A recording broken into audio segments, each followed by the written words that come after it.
Bom dia, irmãos queridos. Graça e paz de Jesus. Por favor, abra sua Bíblia comigo na carta de Paulo aos crentes de Colossos. Carta de Paulo aos nossos irmãos colossenses. Nós vamos nos basear no capítulo 10 e dos versículos... capítulo 4. Não tem capítulo 10 em Colossenses. Já vai eu arrumar confusão para minha cabeça aqui, né? O pastor está pregando um troço que não tem na Bíblia. Capítulo 4, versículo 10 até o versículo de número 18.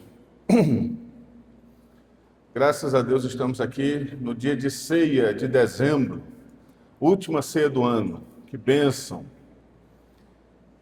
Se alguém me perguntasse em janeiro que eu iria viver o que eu vivi em 2025, eu iria dizer jamais, jamais. Não, vai ser desse jeito aí, não dá para pular não, um ano de 25, vai ser desse jeito, é verdade isso, senhor. Não dá para a gente passar. Tem um filme legal, vocês sabem que eu gosto de filme, chamado Clique. Eu não sei se vocês lembram dele, né? É um rapaz que tem um controle remoto, que ele passa a vida dele de acordo com o que ele vai vivendo. Então ele chega num momento difícil da vida dele, ele diz assim, quer saber de uma coisa? Vou colocar para frente. Aí ele aperta lá para adiantar, aí adianta, aí ele já pula para um outro momento, que agora ele está feliz e etc. E aí toda vez que ele vai brigar com a esposa, por exemplo, que a esposa vai, ele aperta no clique, passou. Aí ele já aparece no outro lugar, já nem brigando mais, já está tudo alegre, tudo satisfeito, tudo feliz. A problemática do filme é que o controle vicia. E aí ele não precisa mais apertar no controle. Toda vez que ele vai começar uma briga com a mulher e o controle entende que ele tem que passar rápido, aí ele fala, não, passou, já foi. Então ele chega no momento do filme que ele está pedindo para passar pelos perrengues e o controle não deixa mais ele viver. E aí chega uma hora que o controle fica tão rígido, né, que ele passa por todos os perrengues, e quando ele volta de novo à realidade, ele já está quase com a idade de morrer. Já passou a idade dos filhos pequenos, já passou a idade... Por quê? Porque o controle passou o momento da luta, passou o momento da dificuldade, né? Aí ele está em casa e ele chama as crianças e fala assim, sei lá, vou falar comigo, Beatriz, Vitória! Aí ele está esperando descer pelas escadas, aquelas criancinhas assim, igual essas que estão aqui, desce já gente grande, já formada. O que é você? Não, papai, que é isso? O senhor não está me conhecendo mais? Não, mas... Não, papai, sou eu. Ele perdeu a infância, perdeu tudo, perdeu esses momentos, que são momentos difíceis, mas são momentos importantes. São momentos que nós precisamos viver.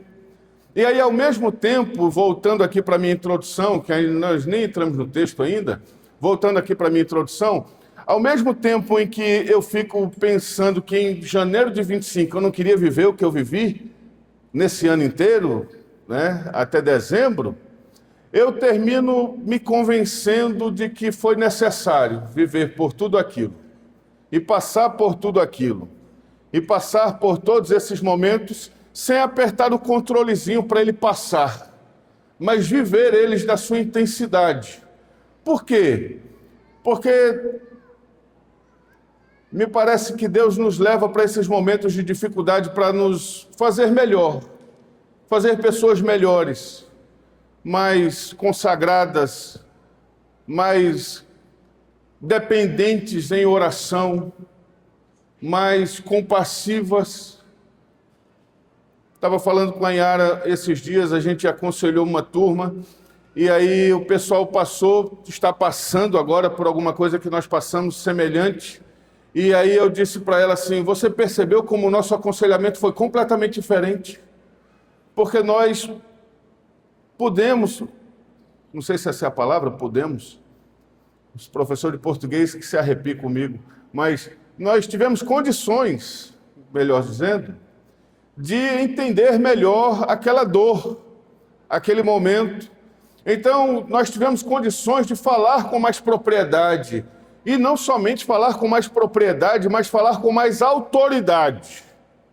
Porque a gente pode falar o seguinte: você está passando por isso, fique em paz, porque o Senhor é poderoso para resolver essa situação, porque Ele já resolveu assim comigo, Ele já fez assim na minha vida, Ele já fez isso. Então, se Ele fez comigo, que sou o pior dos pecadores, por que Ele não vai fazer com você? Se Ele fez comigo, que sou o maior dos imerecedores, mais uma vez assassinando a língua portuguesa, por que Ele não vai fazer com você também? Ele pode fazer com você também. Então, meus queridos irmãos, nós estamos aqui em dezembro, última ceia do ano. É um momento importante em que você pode lembrar de tudo aquilo que você viveu em 25. E você pode não dizer para Deus: Senhor, não dá para pular esse ano e eu esquecer que ele aconteceu. Não, ao contrário, você deve dizer: Senhor, graças eu te dou, porque eu passei por tudo isso e o Senhor me trouxe até aqui e eu estou em pé na tua presença. Pode ser que eu não esteja tão em pé assim, eu esteja meio deitado, mas eu estou aqui. Pode ser que eu tenha vindo para cá carregado, alguém me trouxe carregado nos braços, mas eu estou aqui, Senhor, e eu quero te agradecer, porque em todo esse tempo, apesar de todas as lutas que nós atravessamos, eu não posso abrir minha boca em nenhum momento para dizer: eu estava só.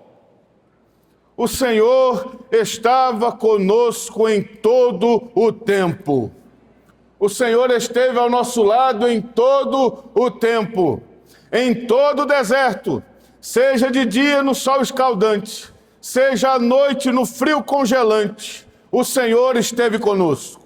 Seja na dependência do pão de cada dia, que nós não sabíamos se ia vir ou se não ia vir, seja no pão da sexta, que vai cair dobrado, para que no sábado eu aprenda a descansar e no domingo ele volte novamente. Seja qual for o milagre, o Senhor esteve conosco. Bendito seja o seu nome, louvado seja Deus. Então agora em dezembro é um tempo maravilhoso de ações de graças, de alegria, de você já começar a pensar no seu jantar de Natal, naquele peru, naquela lasanha, naquele, que mais, minha filha, que faz lá?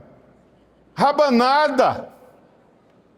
E esquece um pouco essa dieta em nome de Jesus. E vai, meu irmão, deixa dessa chatice, por favor. Tem pessoas que contam até as calorias. Esse pão tem 162 calorias.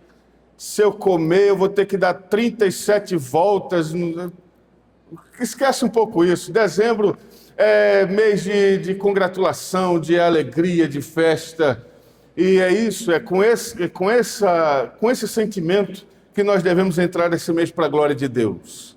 Então, não deixe a tristeza alcançar seu coração, não deixe os machucados e os arranhões que você teve em 25 tirar a tua satisfação e a tua gratidão em Deus pelo que aconteceu este ano. Não permita isso. Diga ao Senhor: Senhor, eu te louvo, porque o Senhor esteve comigo em todo o tempo. Bendito seja o teu nome. E o que é que vai ser em 26? Eu não sei o que é que vai ser em 26. Eu só te peço uma coisa: que o Senhor esteja comigo também. Por favor. Se o Senhor estiver comigo, eu tenho certeza que eu vou chegar no final de 26 também com o coração grato. Vamos para o texto, então? Depois dessa introdução, algo que traz aí essa similaridade e essa comunhão, vamos para o texto sagrado, Colossenses capítulo 4, verso 10 até o 18. Hoje é ceia do Senhor, então a mensagem será mais curta, mas não é porque ela será mais curta que ela será menos efetiva. Sabe, não tem aquele texto que o homem chega para Jesus e diz: ó Senhor, faz um sermão de 50 minutos e o meu servo sarará. Conhece esse texto, pastor Ricardo? Faz, Senhor, o teu sermão com 3 pontinhos e o meu servo sarará. Não, ele diz: dize apenas uma palavra e o meu servo ficará curado. Eu não preciso de muita coisa de Jesus nessa manhã, eu só preciso de uma palavra. Eu não preciso de muita coisa de Jesus nessa manhã. Eu só preciso de algo que alcance meu coração, minha alma, e venha dizer para mim: é isso. Eu só preciso disso, Senhor. Fala comigo nessa manhã. Colossenses 4:10. Saúda-vos Aristarco, prisioneiro comigo, e Marcos, primo de Barnabé, sobre quem recebestes instruções, se ele for ter convosco, acolhei-o. E Jesus, conhecido por justos, quais são os únicos da circuncisão, que cooperam pessoalmente comigo pelo reino de Deus. Eles têm sido o meu lenitivo. Saúda-vos Epafras, que é dentre vós servo de Cristo Jesus, o qual se esforça sobremaneira, continuamente, por vós nas orações, para que vos conserveis perfeitos e plenamente convictos em toda a vontade de Deus. E dele dou testemunho de que muito se preocupa por vós, pelos de Laodiceia e pelos de Hierápolis. Saúda-vos Lucas, o médico amado, e também Demas. Saudai os irmãos de Laodiceia e Ninfa, e a igreja que ela hospeda em sua casa. E uma vez lida esta epístola perante vós, providenciai, porque sejam também lida na igreja dos Laodicenses, e a de Laodiceia, lede-a igualmente perante vós. Também dizei a Arquipo, atenta para o ministério que recebestes no Senhor para o cumprires. A saudação é de próprio punho, Paulo. Lembrai-vos das minhas algemas. A graça seja convosco. Amém. Nós estamos aqui nessa última mensagem da série das mensagens da prisão. Paulo está terminando a sua carta aos irmãos de Colossos. E quando nós estamos terminando uma conversa, ou uma carta, ou alguma coisa, nós sempre enfatizamos coisas que nós temos por importantes no final. Coisas que nós não queremos que as pessoas esqueçam. E Paulo aqui cita algumas dessas situações que ele não quer que esses irmãos se esqueçam. Nós já tratamos aqui, durante todo esse tempo em que nós ouvimos a respeito dessas mensagens, especialmente com relação à epístola aos Colossenses, todo o contexto dessa carta, as dificuldades que essa igreja estava passando por parte dos judaizantes, por parte dos gregos, aqueles que pregavam a filosofia. Nós já sabemos qual é o contexto dessa carta aos Colossenses. E Paulo passa todo o seu tempo até este momento vacinando esses irmãos, orientando esses irmãos em como eles devem proceder diante de todas esses ataques, essas dificuldades que eles têm diante deles. E agora Paulo chega ao final. O preâmbulo aqui, propriamente na Bíblia, está as saudações finais. E Paulo vai falar aquilo que ele deseja que essa igreja também se lembre. Ontem nós participamos do aniversário de 26 anos da congregação Água Viva aqui em Manaus, uma congregação muito abençoada, e nós estávamos lá ontem entre vários irmãos, e eu perguntei para eles: irmãos, como era essa igreja há 26 anos atrás? Era uma igreja de madeira, disso, daquilo, e hoje? Não, hoje é isso daqui, tudo. Tinha ar-condicionado antigamente? Não, não tinha. Tinha som? Não, não tinha. Tinha piso? Não, não tinha, era barro, e aquela coisa toda. E os irmãos foram se alegrando, se lembrando de onde estavam. Eu disse: olha, gente, muita coisa mudou aqui, né? Quem veio há 26 anos atrás e chega hoje, ele vai reconhecer? Não, não vai reconhecer, está tudo completamente diferente. Louvado seja Deus, é bom nós avançarmos, mas existem algumas coisas que aquela igreja de 26 anos atrás tinha, e essa igreja de hoje, ela precisa ter. E aí falei com esses irmãos a respeito de situações que a igreja não pode deixar de ter, que uma igreja não pode deixar de ter como valor e como princípio. E essa foi a pregação de ontem. Mas eu falei dela de ontem porque Paulo também está usando desse mesmo expediente com os colossenses hoje. Ele está falando a respeito de coisas, ele orientou com relação a situações, e agora ele vai falar a respeito de situações que ele não quer que esses irmãos se esqueçam. E nenhum de nós também pode esquecer. E a primeira situação que Paulo fala, eu quero já começar de trás para frente. É no verso 18, quando ele diz: a saudação é de próprio punho, Paulo, lembrai-vos das minhas algemas. É interessante essa palavra do apóstolo, porque Paulo, ele vacina essa igreja, ele orienta essa igreja, ele trata essa igreja, ele medica essa igreja, para que essa igreja seja sadia, para que essa igreja seja forte, para que essa igreja seja uma igreja obstinada, para que essa igreja viva um momento de bênção, um momento de derramar do Espírito. Mas aí quando ele chega no final, ele diz: olha, e quando vocês estiverem vivendo tudo isso, toda essa sustância, não esqueçam das minhas algemas. Não esqueçam do meu sofrimento. Não esqueçam do que eu estou passando. Não permitam que esse momento de bênção que vocês estão vivendo anestesie vocês para que vocês não sintam mais a dor do próximo. Vocês precisam continuar com essa capacidade de sentir o que o outro está sentindo e se compadecer dele. E nós já vimos aqui em outras vezes que essa questão da compaixão e do compadecer-se não é sentir dó, não é sentir pena. Essa questão do compadecer-se e do ter compaixão é sentir o que o outro está sentindo, ou tentar que isso aconteça. É fazer com que aquele que está chorando perceba que nós estamos chorando com ele, como diz Paulo aos Romanos, no capítulo 12, verso 15. Paulo deseja que esses irmãos de Colossos, eles não se esqueçam que há pessoas sofrendo também por causa do Evangelho, que não é só eles, que não é só eles que estão na luta, que não é só eles que estão na dificuldade, que não é só eles que estão enfrentando os judaizantes, os romanos, os gregos. Paulo está preso e ele diz para esses irmãos: não se esqueçam disso. Existem pessoas sofrendo também por causa do Evangelho, não são só vocês. Às vezes nós somos atingidos pelo espírito de Elias. Só eu fiquei, não tem mais ninguém, só eu estou sofrendo. Sabe aquele coiote do desenho do animado antigo? Ó céus, ó vida, ó azar. Só eu estou passando por situações difíceis, só eu fico doente, só eu fico enfermo. E nós somos levados por esta falácia, pelo inimigo de nossas almas, que ele quer que nós sejamos cheios desta síndrome do coitadismo, que nós sejamos cheios desse pensamento de só eu que estou sofrendo e ninguém está vendo o meu sofrer. Não, pelo contrário, você está sofrendo nessa manhã, eu posso estar sofrendo, e ao seu lado pode ter alguém sofrendo muito mais do que você.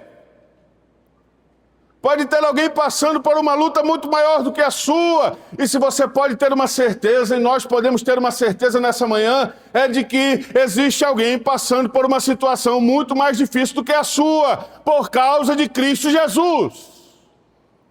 Sendo perseguido por causa de Cristo, sendo apontado por causa de Cristo, sendo caluniado por causa de Cristo, sendo expulso de casa por causa de Cristo. E aí você veio para cá, é sério isso? Dizendo: eu vou largar tudo, porque meu shih tzu não quer comer a ração que eu comprei para ele? É sério? Você veio para cá querendo largar tudo, porque o pastor passou por você um dia com a cabeça cheia, pensando nos 237 aconselhamentos que ele vai ter naquele dia, e não disse: bom dia, amado do Senhor. É sério? É sério que nós estamos com esse sentimento no coração de que eu não vou ficar nessa igreja porque eu não estou sendo plenamente atendido? Olha, não sabia que a gente tinha que ter ouvidoria para isso, para saber como é que está a situação, se você está gostando das coisas. Nós estamos aqui diante de uma recomendação do apóstolo dizendo: lembrem-se das minhas algemas. Vocês passam por lutas, passam por dificuldades, passam por aflições. Louvado seja Deus, porque vocês fazem parte de um corpo.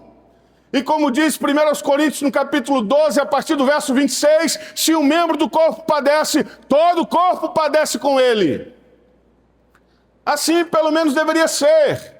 Como Paulo escreve aos Gálatas no capítulo 6, verso 2, levai as cargas uns dos outros, e assim cumprireis a lei de Cristo. Nós somos chamados, irmãos queridos, a sermos realmente um, como Jesus ora em João 17. E lembrar que ao mesmo tempo em que você está sofrendo, existe alguém que está sofrendo também. E que nós podemos nos ajoelhar para orar e dizer para o Senhor: Senhor, lembra das minhas aflições, mas lembra também das aflições dos meus irmãos que estão também enfrentando dificuldades em suas vidas. Tem misericórdia dos teus servos. Tem misericórdia daquele irmão, Senhor, que está com a mulher agora enferma. Tem misericórdia daquele irmão, Senhor, que está com os filhos doentes agora. O que é a minha dificuldade, Senhor, diante de uma dificuldade como está passando o irmão fulano de tal com os filhos nessa situação? O que é o meu problema, Senhor, diante dos problemas daquele casal ou daquela família? O que é o meu problema, Senhor, se quando eu entro dentro de um hospital que trata de câncer ou do que quer que seja, qual é o meu problema, Senhor? Que problema é o meu? Por que será que eu estou tão cheio de indignação por causa de uma luta e uma dificuldade que eu estou vivendo e eu não estou abrindo os meus olhos para ver que ao meu redor existem pessoas passando por situações tão calamitosas e continuam caminhando e continuam indo, e você vai falar com elas e elas dizem glória a Deus? Qual é o meu direito, Senhor, de abrir a boca para reclamar nessa manhã? Pelo contrário, eu vou levantar as minhas mãos e vou adorar ao Senhor, o Rei de toda a eternidade. Eu, quando quero levar um tapa na cara, eu vou conversar com esse irmãozinho que vende bala aí na frente. Eu não sei se você já teve essa curiosidade, ou se você tem ele só como um fornecedor de chiclete. Eu já conversei com ele. Você sabe o problema dele. Quem já conversou sabe. Quando chove, eu penso na casa dele. Eu não fico na janela do meu apartamento, no 15º andar. E não tem problema nenhum você ter isso, tá?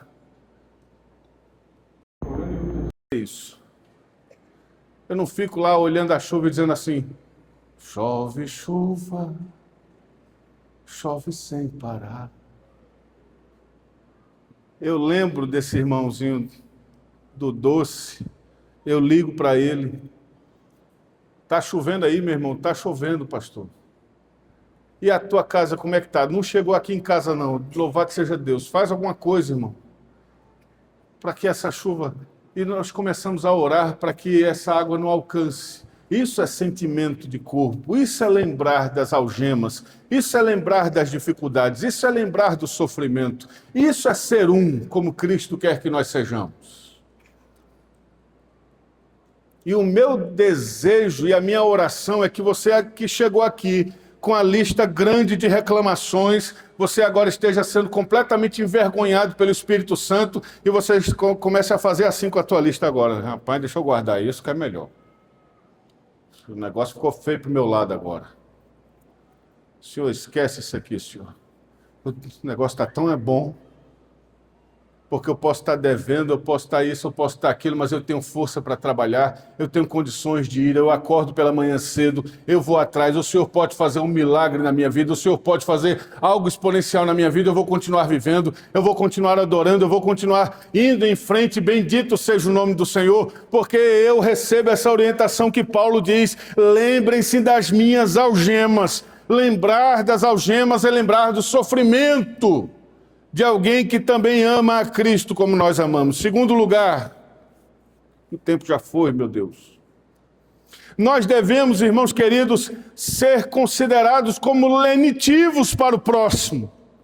É lindo esse texto quando Paulo diz assim: saúda-vos Aristarco, está preso comigo. Já pensou? O pastor Ricardo recebeu um relatório de pastor desse jeito: eu estou preso, estou aqui na cadeia, o irmão fulano está comigo. Talvez alguns presbitérios fossem caçar esse irmão. O quê? Um pastor preso?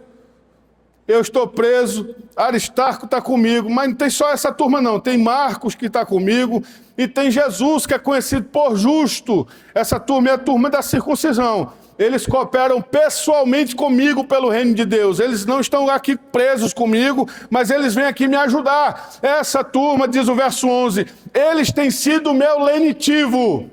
Sabe o que é lenitivo aqui, traduzindo em algo que nós possamos entender? Eles têm sido meu consolo.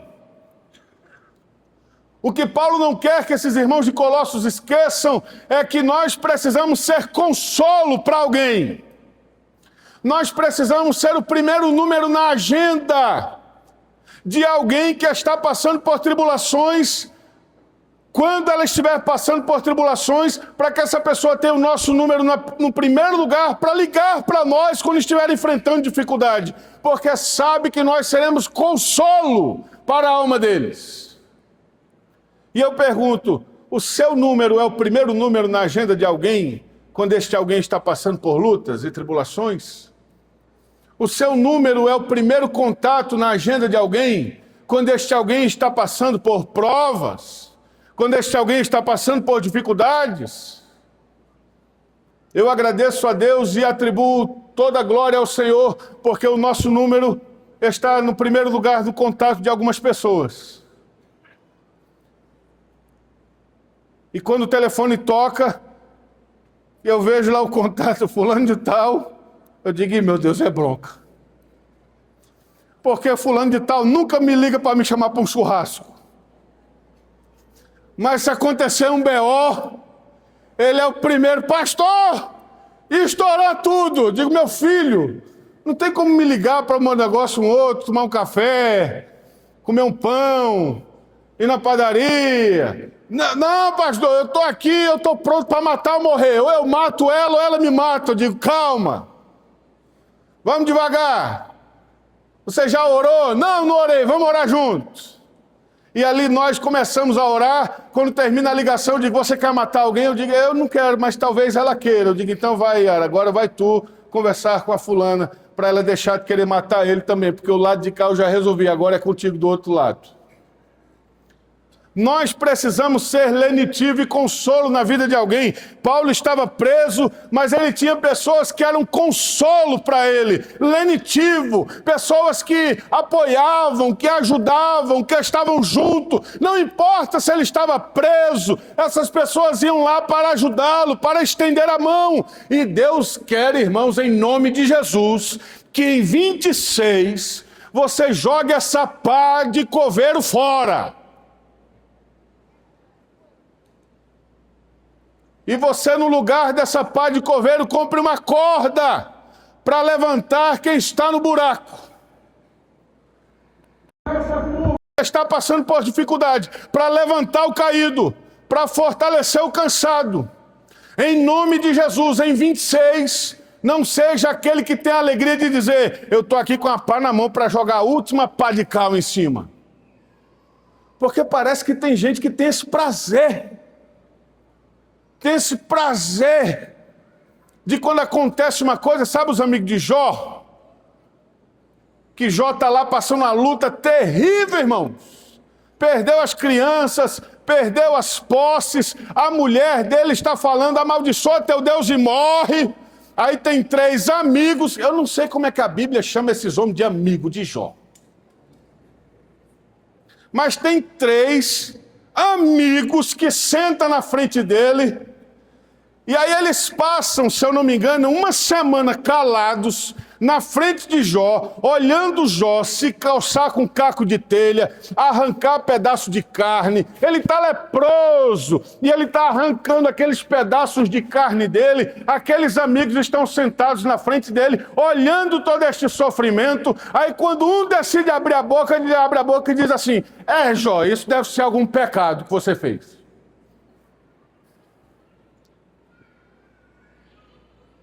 Sabe, os clínicos pecadológicos? Irmão, você tem que fazer um retrocesso, um retorno. Você tem que fazer jogar lá na sua infância, aonde uma análise cosmológica é feita para descobrir onde é que está o espinho. Não é? Aí faz um retorno ao berço, Aí você levou um tapa do seu pai quando você tinha 3 anos de idade. Ô meu irmão, que tanta bobagem. Sabe o que aquela pessoa está precisando no momento de luta? É um abraço. É um abraço.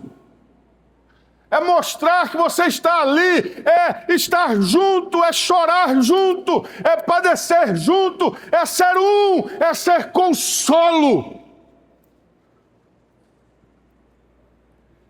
Eu estava aconselhando um jovem ontem, que não é daqui da igreja, é de outro lugar. Deus me encontrou com ele no barbeiro. E aí a gente estava conversando e ele falando a respeito da vida dele e tal. Ele encontrei uma moça. Eu digo, você encontrou uma moça? Encontrei. Quais são as características que eu devo procurar numa moça? É boniteza? É boniteza, olha. Hoje eu estou terrível. Aparência. O que é que... Eu vou chegar lá, irmãos. Calma, eu estou indo.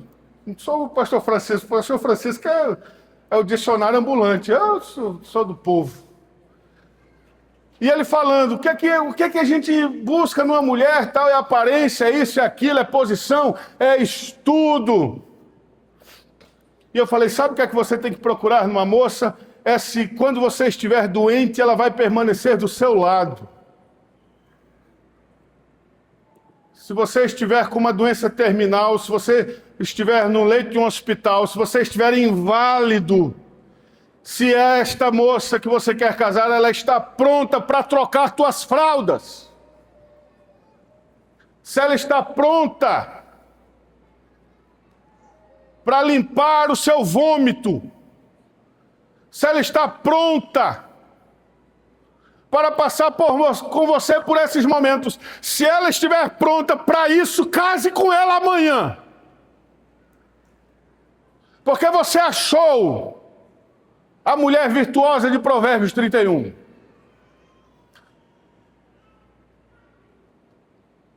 Nós precisamos de pessoas que estejam prontas para ser o nosso lenitivo, o nosso consolo.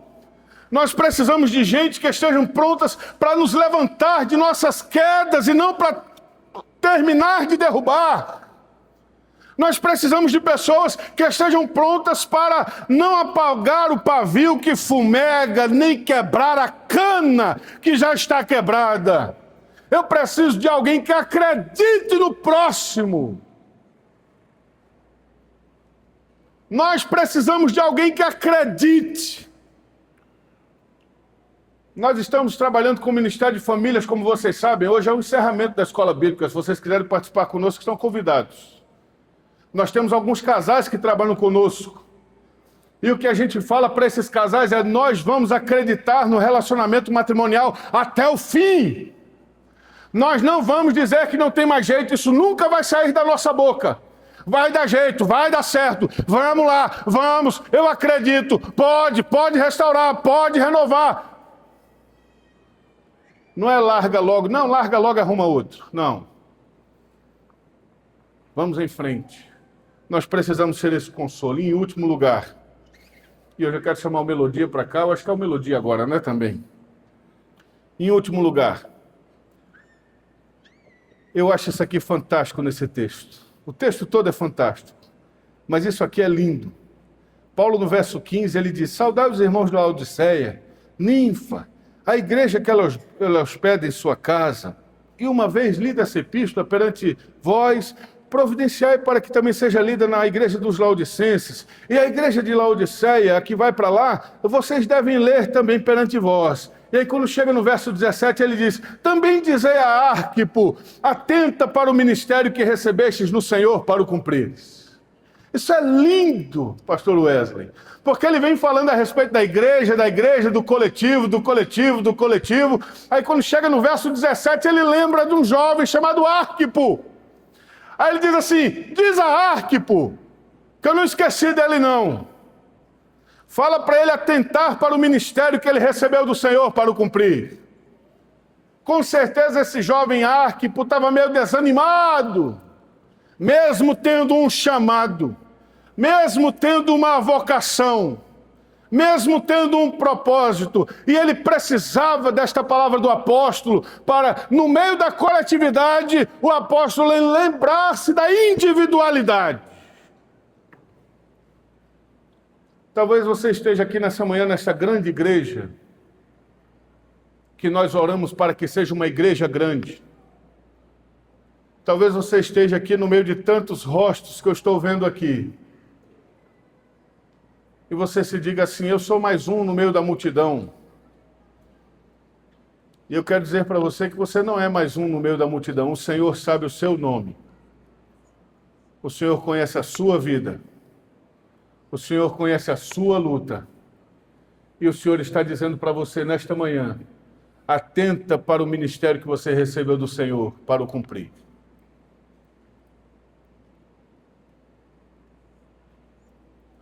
O Senhor não deixa de enxergar você por causa do coletivo. O Senhor tem algo específico para Arquipos nesta manhã. E o Senhor está dizendo para Arquipos nesta manhã: atenta para o ministério que recebestes do Senhor. Atenta para o chamado que Deus tem na sua vida. Atenta para o propósito que recebestes de Deus para o cumprir. Atenta para a vocação que Deus tem na sua vida para você vivê-la. Deus não esquece você por causa da coletividade. Ele sabe o seu nome. Ele sabe a sua rua. Ele sabe qual é o lado da cama que você dorme. Ele conhece você. E Ele sabe qual é o seu nome. E Ele lhe chama pelo seu nome. Como é bom que Paulo, aqui no meio da sua orientação à coletividade, ele chega a um momento e ele lembra de Arquipo. Quando este moço leu essa carta, ele estava lá sentado, eu acredito, no meio da igreja, e a turma lendo a carta, já está acabando. Saudável, saudável, e o moço lá sentado, pastor Marinho. Arquipo está lá sentado. Não vai pegar nada para mim de novo. Arquipo está lá sentado. Saúda-vos, fulano, saúda-vos. Arquipo, diga Arquipo. Arquipo, eu acredito, se eu sou Arquipo no meio dessa igreja, e meu nome vem escrito por extenso numa carta de Paulo, eu ali mesmo já cai duro ali. Paulo está preso e lembrou de mim. Que maravilha. Paulo está aprisionado e lembrou da minha pessoa. Diga para Arquipo que ele tem um ministério para realizar. E que o Senhor dos céus, Ele não esqueceu deste compromisso. Meus irmãos, quantas vezes eu já quis fugir desse compromisso. Quantas vezes eu já quis fugir desse compromisso. Eu acho que eu já falei para vocês aqui algumas vezes, eu quero terminar aqui, já, pastor Marinho, se quiser já vir aqui para a mesa. Já estou terminando, pastor. Eu já falei para vocês aqui uma vez que eu saí da igreja convicto de deixar o pastorado. Eu disse: hoje eu deixo esse negócio de ser pastor, esse troço tem futuro não. Deixa esse negócio para lá, não tem não, para mim não. Vou amanhã, eu estou ligando para o meu presidente lá e dizer: olha, estou deixando, hein. Cheguei num posto para abastecer o carro. Um posto longe, eu nunca tinha parado naquele lugar. Eu estou voltando de uma visita à igreja. Eu era pastor da região de Brasília e Goiás. Eu estava voltando para casa, parei no meio da estrada, voltando para casa. Nunca tinha parado ali, parei o carro, a Yara estava do lado e eu dizendo para ela já: acabou, né, minha filha? Vamos lá, vamos voltar, você volta a ser pedagoga de novo, eu vou procurar o que fazer, eu vou descarregar caminhão, eu me viro. Pego uma enxada nas costas. Isso é um negócio que eu não tenho medo, é de trabalhar. Deixa esse negócio para lá. E a gente está ali com o carro, e aí lá vem um rapaz pedindo esmola, um cego. E o cego vem com a bengalinha dele. Aí quando ele chegou perto da janela, eu abri a janela, bota R$100 de combustível, falei para o frentista. O frentista deu a volta, o cego chegou na minha porta: tem uma esmola aí? E eu estava nervoso, rapaz, virado no tetel. Eu falei, não vou nem responder. E ele tem uma esmola, eu calado. Ele disse, pastor! Eu digo, pronto, até o cego, Senhor. Até o cego. Pastor, o senhor está te vendo. Eu digo, meu Deus do céu, nem do cego eu consigo me esconder. Dali do carro mesmo já comecei a chorar. Falei, senhor, deixa, tá bom, tá, eu já entendi. Tantas outras vezes, aqui mesmo em Manaus, quantas vezes? E o Senhor atenta para o ministério, para o cumprires. Sabe por quê, meu filho? Sabe por quê, minha filha? Porque você só vai ser plenamente feliz se você estiver vivendo esse propósito que Deus tem para você viver. Se você não estiver vivendo isso, você vai sobreviver. Mas se você viver o seu ministério, você vai viver em plenitude para a glória de Deus. Você quer ter vida e vida em abundância? Viva o que Deus tem para a sua vida. Você quer ter vida plena? Viva o que Deus tem para a sua vida. Você quer ter vida com alegria? Viva o que Deus tem para a sua vida. Porque vida fora de propósito é vida em sobrevivência. E Deus não quer que você sobreviva. Deus quer que você viva para a glória dEle.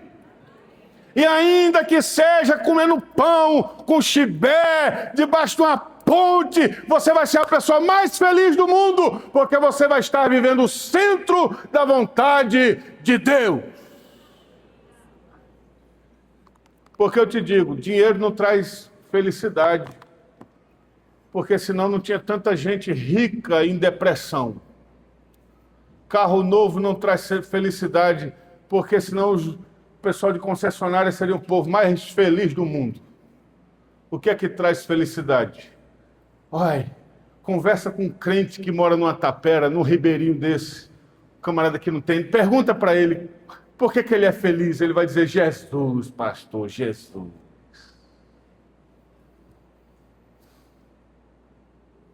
Não vamos esquecer dos que sofrem. Não vamos deixar de ser consolo aos que precisam. E vamos fazer o que Deus tem dado em nossas mãos para fazer. Senhor, muito obrigado por nessa manhã, Senhor, nos trazer a Tua palavra ao coração. Queremos diante dela, Senhor, nos arrepender, pedir perdão pelos nossos pecados, pela nossa murmuração, pelas vezes que abrimos nossa boca, Senhor, sem termos direito nenhum de falar nada, porque o Senhor tem sido tão bom conosco. Pedimos, Senhor, que o Senhor nos use como consolo aos que estão chorando, aos cansados. Eu não quero mais, Pai, ter esta vocação de coveiro. Eu quero ser daqueles que levantam para a glória de Deus e que levantam os outros. E, por favor, Deus, me ajuda a cumprir o ministério que o Senhor tem me dado. Para a glória do Seu nome, oramos no nome de Jesus. Amém.